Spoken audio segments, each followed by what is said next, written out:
सोलापूर प्रकरणात मुरुम उपस्यासंदर्भातील कारवाई नियमानुसारच झाली असल्याची तहसीलदार यांनी केलेल्या प्राथमिक चौकशीत माहिती समोर आली आहे. आता अजितदादांनी IPS अंजना कृष्णा यांना केलेल्या दादागिरीच्या भाषेवरती नक्की काय कारवाई होणार?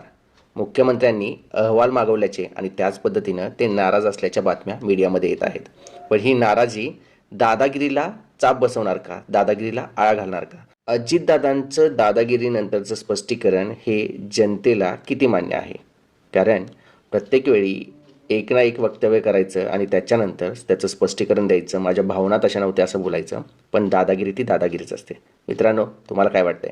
अजितदादांच्या या पद्धतीच्या वागण्यावरती आळा बसला पाहिजे? मुख्यमंत्र्यांची नाराजीच पुरेशी आहे की काही ॲक्शनसुद्धा झाली पाहिजे? मित्रांनो, कमेंट करून कळवा. आमच्या चॅनेलला सबस्क्राईब करा. प्रशासनातील अधिकाऱ्यांना ते करत असलेल्या कामाच्या वेळी त्यांना कॉलवरून ते काम थांबवण्यास सांगणं